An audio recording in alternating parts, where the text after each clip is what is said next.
اعوذ باللہ من الشیطان الرجیم بسم اللہ الرحمن الرحیم الحمد للہ رب العالمین والصلاة والسلام علی اشرف الانبیاء والمرسلین واہل بیتہ الطیبین الطاہرین المعصومین اما بعد۔ سورہ مبارک آل عمران آیت نمبر 133 سے 140، 133 سے 140۔ بسم اللہ الرحمن الرحیم وسارعوا إلى مغفرة من ربكم وجنة عرضها السماوات والأرض أعدت للمتقين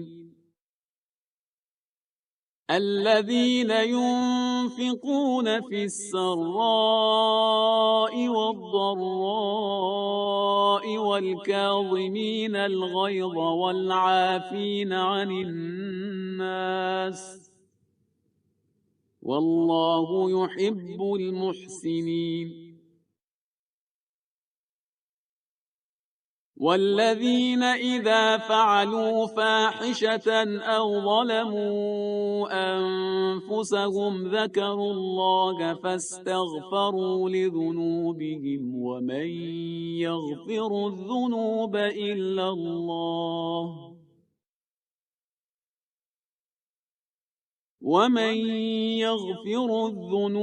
إلا الله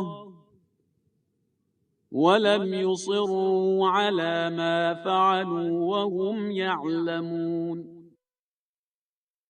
أولئك جزاؤهم مغفرة من ربهم وجنات تجري من تحتها الأنهار خالدين فيها ونعم أجر العاملين قد خلت من قبلكم سنن فسيروا في الأرض فانظروا كيف كان عاقبة المكذبين هذا بيان للناس وهدى وموعظة للمتقين ولا تهنوا ولا تحزنوا وأنتم الأعلون إن كنتم مؤمنين إن يمسسكم قرح فقد مس القوم قرح مثله وتلك الأيام نداولها بين الناس وليعلم الله الذين آمنوا ويتخذ منكم شهداء والله لا يحب الظالمين۔ یہاں پروردگار عالم ابھار رہا ہے، آمادہ کر رہا ہے کہ جلدی کرو، آگے بڑھنے کی کوشش کرو اپنے رب کی مغفرت کو حاصل کرنے کے لیے اور جنت کے حصول کے لیے۔ اور پھر اس کے بعد جنت کی وسعت کو بتایا گیا کہ گویا آسمانوں اور زمین کی جتنی وسعت ہے ویسے ہی جنت کی وسعت ہے، یعنی تمہیں پریشان ہونے کی ضرورت نہیں، وہاں سب کچھ تمہارے لیے اویلیبل ہے۔ اور پھر یہ بتایا گیا کہ یہ جنت کن کے لیے ہے؟ یہ اعدت للمتقین، یہ جنت فراہم کی گئی ہے، تیار ہے پرہیزگاروں کے لیے، صاحبان تقوی کے لیے۔ میں نے گزارش کی تھی کہ پچھلے صفحے پر پروردگار عالم نے یہ ارشاد فرمایا کہ واتقوا النار التی اعدت للکافرین، کہ بچو اس آگ سے کہ جو کافرین کے لیے تیار کی گئی ہے۔ یہاں پر بالکل اس کا سائملٹینیس کانٹراسٹ ہے کہ مغفرت حاصل کرنے کے لیے جلدی کرو، جنت حاصل کرنے کے لیے جلدی کرو، وہ جنت جو متقین کے لیے فراہم کی گئی ہے، تیار کی گئی ہے۔ اب اس کے بعد جو قرآن کا ایک طریقہ کار ہے کہ کئی مقامات پر ہم دیکھتے ہیں کہ ایک فہرست ہمیں ان اوصاف کی، ان صفات کی نظر آتی ہے کہ جو خدا کے پسندیدہ بندوں کے اندر ہوتی ہے۔ تو یہاں پر پھر متقین کا عنوان قائم کر کے ان کی صفات بیان کی گئی ہے۔ پہلی چیز بیان کی گئی کہ یہ اللہ کی راہ میں خرچ کرتے ہیں، جب خوشحال ہوتے ہیں تب بھی، اور اگر پریشان ہیں تب بھی۔ یعنی اگر ایک انسان ہے، وسعت ہے، کاروبار چل رہا ہے، بہت اچھی اس کی تنخواہ ہے، تب وہ زیادہ خرچ کرے گا، اور اگر اس کے پاس گنجائش نہیں ہے، کم ہے، تو کم خرچ کرے گا. لیکن بہرحال یہ موقع ڈھونڈتے ہیں کہ کہیں اگر خرچ کرنے کا فی سبیل اللہ انہیں موقع ملے تو وہ خرچ کرتے ہیں. حالات کی تنگی یا خوشحالی کی وجہ سے اماؤنٹ میں فرق آ سکتا ہے، مگر ان کی نیت ہمیشہ یہی ہوتی ہے کہ وہ سخاوت کا مظاہرہ کرنا چاہتے ہیں. پھر اگلی چیز جو صاحبان تقویٰ کی بتائی گئی کہ یہ لوگ اپنے غصے کو پی جانے والے ہیں. ظاہر ہے کہ غصے کا اظہار جہاں ضروری ہوتا ہے وہاں پر اس کا اظہار ہونا چاہیے، مگر عام طور پہ جو معاشرتی معاملات ہیں، فیملی لائف ہے، دوستوں کے ساتھ، صاحبان ایمان کا آپس میں جو معاملہ ہے، اس کے اندر غصے کا پی جانا یہ انتہائی پسندیدہ ہے. پھر ایک مرحلہ ہے کہ انسان غصے کو پی جائے لیکن دل میں بات رکھے. اگلی چیز جو بتائی جا رہی ہے وہ یہ ہے کہ والعافین عن الناس، کہ وہ معاف کر دیتے ہیں، یعنی صرف غصے کو پی نہیں جاتے بلکہ دل سے معاف بھی کر دیتے ہیں. اور پھر اگلی صفت جو ہے وہ اس میں بھی اور ترقی ہے، واللہ یحب المحسنین، کہ اللہ بھلائی کرنے والوں کو دوست رکھتا ہے. غصے کو بھی پی لیا، معاف بھی کر دیا، اور سامنے والے نے ایک برا کام کیا تھا اور انہوں نے سامنے اس کے ساتھ بھلائی کا سلوک کیا. پھر پروردگار عالم یہ بیان فرماتا ہے کہ وہ لوگ جب کبھی فاحشہ یعنی بڑے برے کام اگر ان سے ہو جائیں، خدا نہ کرے مثلا زنا کی حد تک بھی خدا نہ کرے، یا انہوں نے اپنے آپ پر ظلم کیا، تو پھر یہ اللہ کو یاد کرتے ہیں اور اپنے گناہوں کی مغفرت طلب کرتے ہیں. گناہ بڑا ہو چھوٹا ہو، وہ اللہ کی یاد میں مستغرق ہو جاتے ہیں اور پھر اللہ سے اپنے گناہوں کی مغفرت طلب کرتے ہیں. اور اللہ کے سوا کون ہے کہ جو مغفرت کرے. اور پھر یہاں پر پروردگار عالم نے فرمایا کہ وَلَمْ يُصِرُّوا عَلَىٰ مَا فَعَلُوا، خدا نہ کرے اگر یہ برا کام ان سے ہو گیا ہے تو وہ اپنی اس برائی کے اوپر اصرار نہیں کرتے، یعنی کوشش ہوتے ہیں اور چاہتے ہیں کہ کسی طریقے سے کریکشن کریں، اس کو درست کریں، جو غلطی ہو گئی ہے اس کو صحیح کر لیں. وَهُمْ يَعْلَمُونَ، جبکہ انہیں پتہ بھی ہوتا ہے، یعنی جانتے بوجھتے وہ اپنے اس گناہ کے اوپر اصرار نہیں کرتے. اب یہ پروردگار عالم کا لطف و کرم ہے کہ پروردگار فرماتا ہے کہ یہ لوگ وہ ہیں کہ جن کی جزا ہے مغفرت ان کے رب کی طرف سے. اور صرف مغفرت کے اوپر ہی اکتفا نہیں کیا گیا بلکہ جنت کا بھی اعلان کر دیا گیا کہ یہ لوگ، ان کے لیے مغفرت بھی ہے اور وہ جنتیں ہیں، وہ باغات ہیں کہ جن کے نیچے نہریں بہہ رہی ہیں، جس میں یہ ہمیشہ ہمیشہ رہیں گے. اور کتنا اچھا ہوتا ہے یہ عمل کرنے والوں کا اجر، ان کا صلہ جو ان کو ریوارڈ ملے گا، ثواب ملے گا، یہ کتنا اچھا ہے.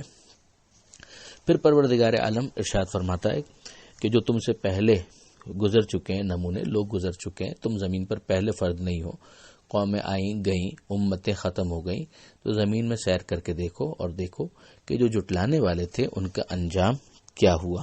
اب ظاہر ہے کہ افعال اور ان کے نتائج پر غور کرنے کے دو انداز ہو سکتے ہیں.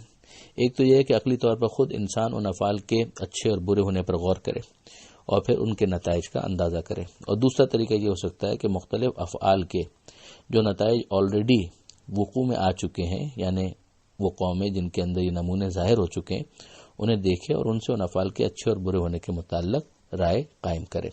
اب ظاہر ہے کہ جو پہلا طریقہ ہے اس کے لیے زیادہ میچورٹی کی ضرورت ہے اور دوسرا طریقہ عوام کے لیے زیادہ آسانی کے ساتھ گراسپ کرنا ممکن ہے. لہذا یہاں پر عامت الناس کو اسی دوسرے طریقے کی طرف متوجہ کیا گیا ہے کہ زمین میں تم گھوم پھر کے دیکھو اور ذرا آبزرو کرو جو پچھلی قومیں گزر چکی ہیں، اگر وہ جھٹلانے والی تھی تو پھر ان کا انجام کیا ہوا.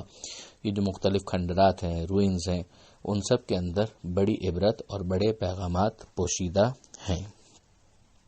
پھر ارشاد ہوتا ہے کہ یہ بیان ہے، یعنی یہ بیان ہے لوگوں کے لیے اور ہدایت ہے اور نصیحت ہے. ایک ذکر تو ہم کر ہی رہے ہیں مگر ساتھ ہی ساتھ اس کے اندر ہدایت بھی ہے اور اس کے اندر نصیحت بھی ہے. ہدایت انسان کی عقل کے لیے، نصیحت کے ذریعے سے انسان اپنے دل کے اندر اس چیز کو راسخ کرتا ہے. کس کے لیے؟ صاحبان تقویٰ کے لیے. انسانوں میں سے سب کے لیے ایک بیان اور ایک ڈسکشن تو ہے، پوائنٹ آف ڈسکشن، مگر ہدایت اور موعظہ یا نصیحت جو ہے وہ صاحبان تقویٰ لیتے ہیں کہ جن کو فکر نجات ہوتی ہے، جو مستقبل کے حوالے سے اس بارے میں پریشان ہوتے ہیں. آگے پروردگار عالم نے ارشاد فرمایا کہ دیکھو لا تہنوا ولا تحزنوا، کمزوری نہ دکھاؤ اور رنجیدہ بھی نہ ہو. وانتم الاعلون ان کنتم مؤمنین، تم ہی برتر رہو گے اگر تم ایمان رکھتے ہو. اب ظاہر ہے کہ یہ جنگ احد کے حوالے سے پھر ایک مرتبہ متوجہ کیا جا رہا ہے کہ جنگ احد کے اندر چونکہ شاذ و نادر جو شجاعت اور بہادری کے نمونے ہمارے سامنے آئے، مگر ایک بڑی تعداد وہ تھی کہ جنہوں نے پسپائی اختیار کی اور اس کے نتیجے میں اوور آل مسلمانوں کو بظاہر شکست ہو گئی۔ تو اب اس موقع پر بہت سے افراد جو تھے وہ رنجیدہ ہو رہے تھے۔ تو ایک تو یہی ہے کہ ایمان کے ہونے کی صورت میں چاہے جنگ میں بظاہر تمہیں شکست بھی ہو جائے، لیکن اگر تم حق پر ہو اور تمہارا مخالف باطل پر ہے تو تمہیں اپنا دل چھوٹا کرنے کی ضرورت نہیں ہے۔ اور ایک انتباہ بھی ظاہر ہے کہ اس کے اندر موجود ہے کہ اگر یہ شکست ظاہری طور پر ہوئی بھی ہے تو وہ تمہارے ایمان کی کمزوری تھی، اس کے بعد اگر ایمان مضبوط رکھو گے تو پھر فتح بھی یقیناً حاصل ہوگی۔ آگے پروردگار عالم نے یہ ارشاد فرمایا کہ اگر تمہیں کوئی صدمہ پہنچ گیا، یعنی اب ظاہر ہے کہ زخم لگے ہیں، پریشانی ہوئی ہے، تو ایسا نہیں ہے ظاہری طور پر دوسروں کو کوئی زخم نہیں لگا۔ جو تمہارے دشمن تھے بدر کے میدان میں تو ان کو بھی بڑے زخم آئے تھے، اور اسی احد کے میدان میں بھی ایسا نہیں ہے کہ انہیں بالکل پین نہ فیس کرنا پڑے یا درد کا سامنا نہ کرنا پڑا ہو، انہوں نے بھی اس کے اندر زحمتیں اور سختیاں برداشت کی ہیں۔ پھر ان کے پاس تو سیدھی سی بات ہے کہ آخرت کا کوئی انسینٹو بھی نہیں ہے، وہ تو جو کچھ کر رہے ہیں وہ اسی دنیا اور دنیا داری کے لیے کر رہے ہیں۔ تمہارے پاس تو بہرحال آخرت کا ایک آپشن اور آخرت کا ایک بہت بڑا چام موجود ہے، خدا کی قربت کا ایک بہت بڑا اٹریکشن اور انسینٹو موجود ہے۔ پھر پروردگار عالم فرماتا ہے کہ تلک الایام نداولھا بین الناس، یہ تو دن ہیں جو ہم پلٹاتے رہتے ہیں لوگوں کے درمیان، جس کے لیے کہا جاتا ہے کہ کبھی کے دن بڑے اور کبھی کی راتیں۔ تو جو ایفرٹس ہیں جو بہرحال دنیا کے اندر اسباب کے ماتحت چیزیں ہوتی ہیں، تم محنت کرو گے تو تمہیں نتیجہ ملے گا، اور اگر کمزوری دکھاؤ گے تو اس کا بھی سامنا کرنا پڑے گا جو اس کا نتیجہ ہوگا۔ پھر آگے مزید بھی سمجھایا گیا کہ پروردگار یہ چاہتا ہے لیعلم اللہ الذین آمنوا، کہ خدا یہ دیکھنا چاہتا ہے کہ کون ہے صحیح معنوں میں صاحبان ایمان۔ ظاہر ہے کہ یہ چیز خدا کے علم میں اضافے کے لیے نہیں ہوتی ہے، مگر ایکسپوز کرنے کے لیے ہوتی ہے کہ کون ہے تم میں سے صاحبان ایمان، واقعاً جو واقعی مومن ہے۔ اس سے سمجھ میں آتا ہے کہ جو افراد میدان سے فرار اختیار کر گئے، خود قرآن کی نص کے مطابق ان کے ایمان کے حوالے سے ایک ڈاؤٹ ذہن میں آتا ہے۔ وَيَتَّخِذَ مِنْكُمْ شُهَدَاءَ، اور خدا تم میں سے منتخب کرنا چاہتا ہے، ان لوگوں کو چننا چاہتا ہے کہ جو مثالی حیثیت والے ہیں، جن کو پروردگار عالم نے یہاں پر شہداء کے لفظ سے یاد کیا ہے۔ وَاللَّهُ لَا يُحِبُّ الظَّالِمِينَ، اور اللہ ظالموں کو دوست نہیں رکھتا۔ یہ لفظ شہداء جو یہاں پر استعمال ہوا، اس کے ذریعے سے بھی ایک اور آیت کی ہمارے سامنے تشریح آ جاتی ہے جو ہم پڑھ چکے ہیں اس سے پہلے دوسرے پارے کے آغاز میں، کہ امت وسط کہا گیا، شہداء علی الناس کہا گیا، اور پھر اس کے بعد ہم دیکھتے ہیں کہ پروردگار عالم کی تعبیر کے لیے تکون شہداء علی الناس۔ تو یہ تمام تر چیزیں بتاتی ہیں کہ یہ کچھ آئیڈیل افراد ہیں کہ جن کا انتخاب کر کے لوگوں کے سامنے ان کو رول ماڈل کے طور پر پیش کرنا مقصود ہے۔ یہ ساری کی ساری امت نہیں ہو سکتی، یہ امت کے کچھ گنے چنے افراد ہیں کہ جو بہترین تعبیر کے مطابق ائمہ اہل بیت علیہم السلام ہیں۔ اور یہاں پر ہم دیکھتے ہیں کہ صحیح معنوں میں جو مثالی ہستیاں نظر آتی ہیں وہ بس خود پیغمبر اکرم صلی اللہ علیہ وآلہ وسلم اور حضرت علی بن ابی طالب علیہ الصلوۃ والسلام ہیں، اور جو آخر تک احد کے میدان میں بالکل ڈٹ کر مقابلہ کرتے رہے۔ کچھ وہ تھے کہ جو اس سے پہلے ہی فی سبیل اللہ قتال کے اندر اللہ کو پیارے ہو گئے، جیسے جناب حمزہ اور دیگر افراد، اور کچھ وہ تھے کہ جو بہرحال فرار اختیار کر گئے۔